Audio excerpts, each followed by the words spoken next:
Swarnam Wagle wears so many hats, I probably don't have time to explain them all, but one I just learned is that he's an alum of ANU.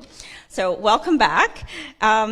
He's also had a very distinguished career that includes being a member of parliament a few times, I think, in Nepal, working with the UN. He really builds a wealth of experience in public finance and economic policy, and he's served in several roles shaping Nepal's development priorities and regional cooperation. Thank you, Anthea. Pleasure to join you in this August panel, and thank you for showing up this early. Taking the long view, I think now we have reasonable body of evidence. We've tracked the transformations of so many countries on the continent, and we can fairly conclude that no country in Asia has transformed durably on a sustainable basis over at least a generation. So that's about 25 years just on the basis of aid, right? So much of that transformation has been internally led. And if you resort to the findings of, let's say, the Spence report that tracked the growth performance of many of these countries, nine of the 13 miracle economies in the aftermath of the Second World War have been from Asia. And it's all, visionary leadership leading our developmental state, mobilizations of savings and investment, a healthy reliance on the markets for resource allocation, macroeconomic stability, and the reliance on the world markets, ideas, and capital, right? So where aid has come in many of these success stories is as a catalytic, you use that word, catalytic input to unlock growth potentials in areas where those respective countries have had a relative advantage. So it's to unlock those potentials.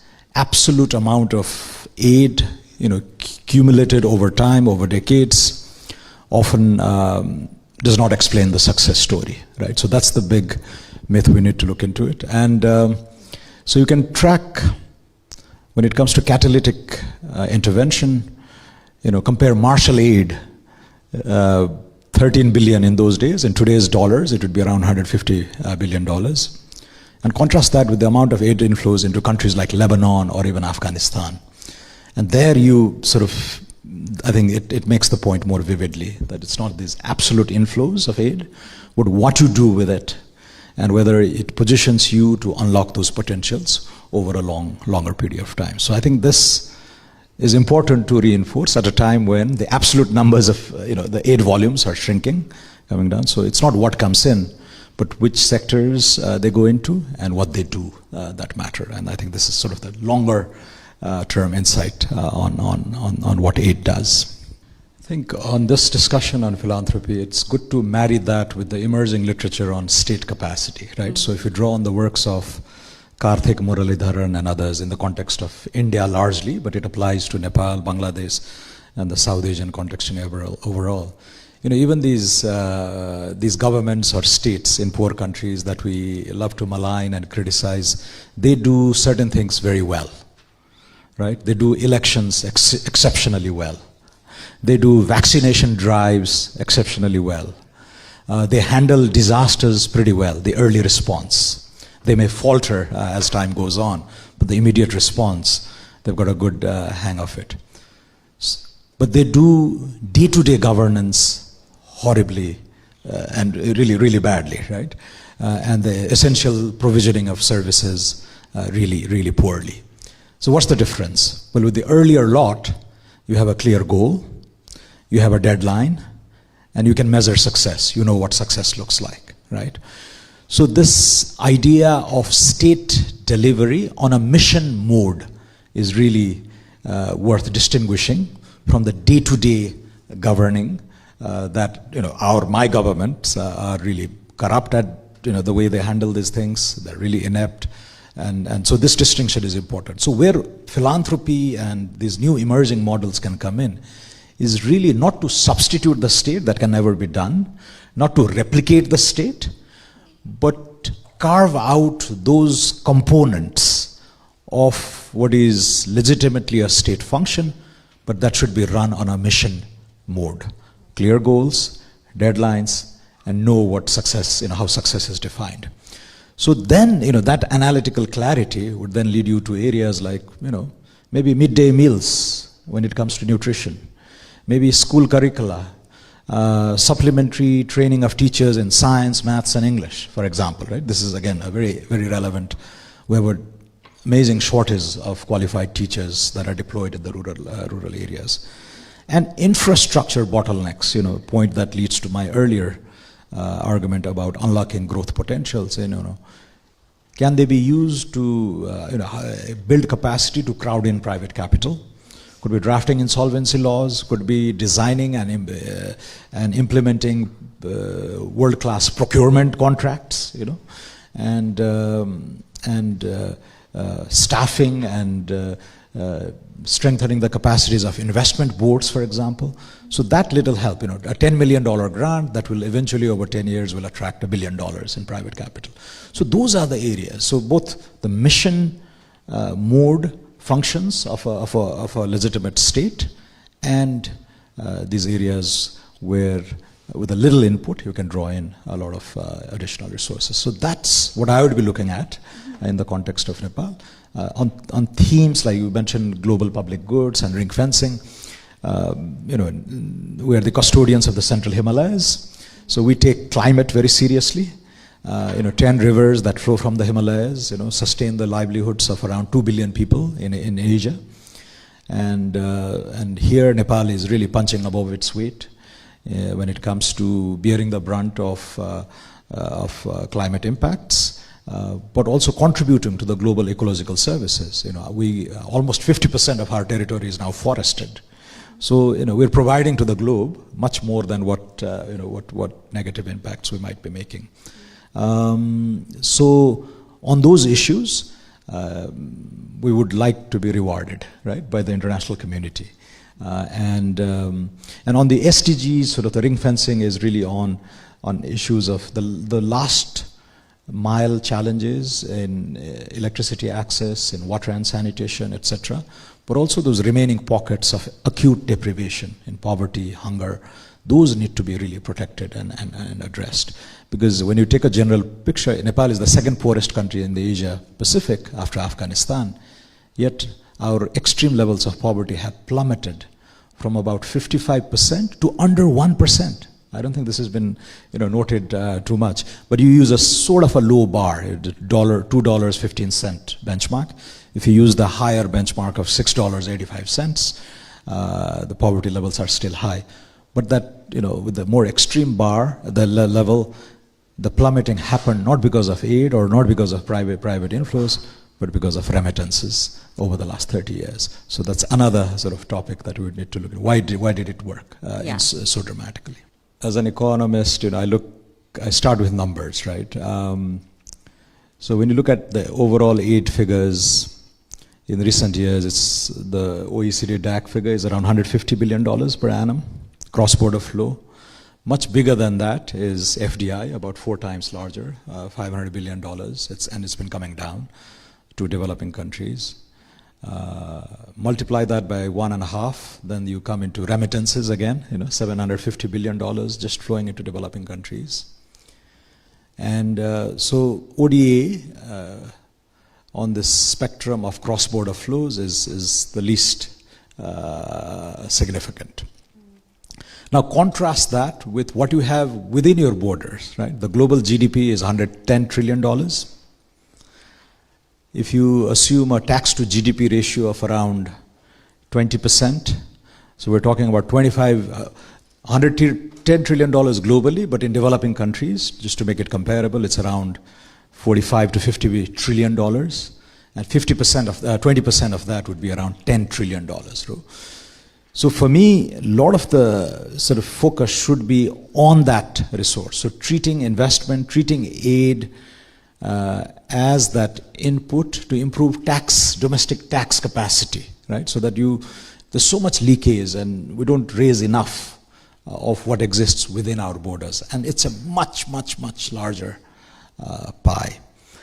And if you use that resource well, and rather than spreading this across sectors, across agencies, across multiple functions. Can you pool those resources to do one or two things really well, right? So when it comes to big transformational things over the last 20, 30 years, well, China's much wanted figure of having pulled 800 million people out of poverty. It's largely their export orientation, the surplus that they then redirected into public investments and targeted anti-poverty schemes.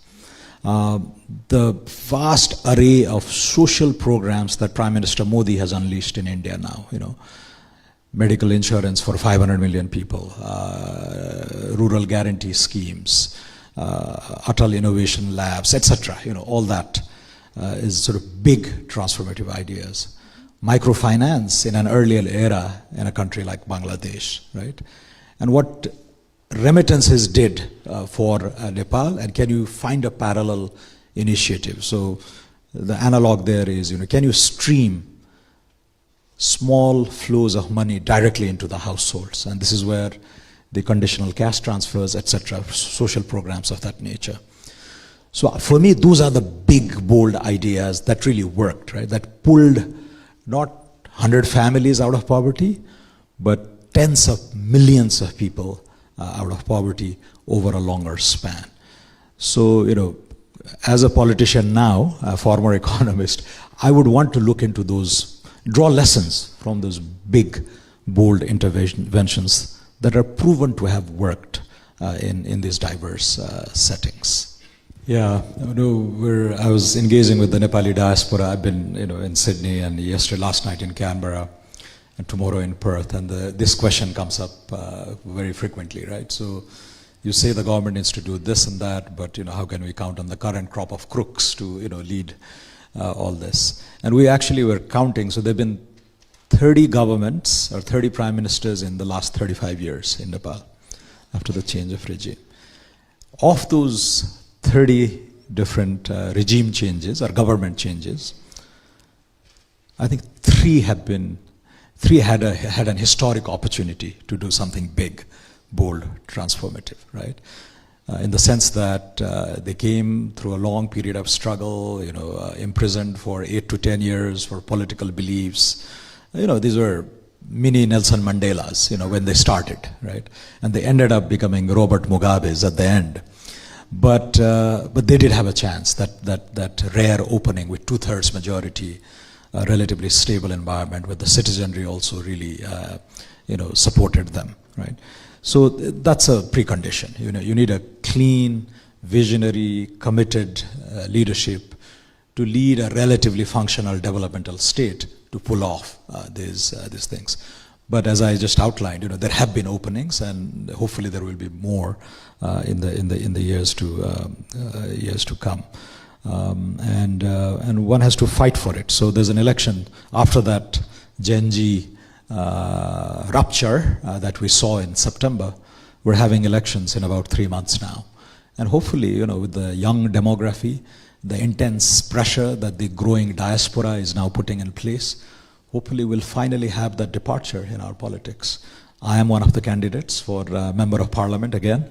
And if we get our party that is young, reform-oriented, a lot of returnees from abroad who bring back tons of experience, if we get a maybe we'll be able to implement many of the bold ideas that we're talking about. I just also want to add to the previous question on sovereign guarantees, insurance, maybe not directly, but how important it is to address this issue as we talk about the larger reform of the financial architecture. Right? So again, countries like Nepal, very poor, corrupt, weak state capacity, we can't attract private capital. We don't even have access to private capital markets, right? So this is where the IDA component of the World Bank funding, the more concessional loans that come from Asian Development Bank, those are the only really significant sources that fund the vital infrastructural bottlenecks. And so as we wait to graduate, to be credible enough to borrow in international financial markets, the role of institutions like MIGA, for example, right, the Multilateral Investment Guarantee Agency, even the role of IFC to come in and invest, let's say take a 20% stake in a particular venture so that it sends a signal to other investors that, well, this is being backed by a credible international agency, so it's safe enough for you to come in and invest.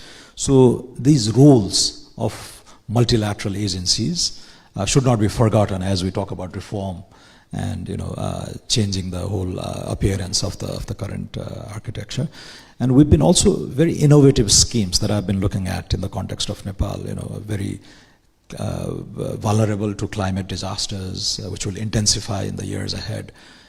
The scheme of catastrophic insurance schemes that they have tried in the Caribbean, for example, or in the Caucasus, again, led by agencies like the World Bank, where you don't have to face a disaster and then panic.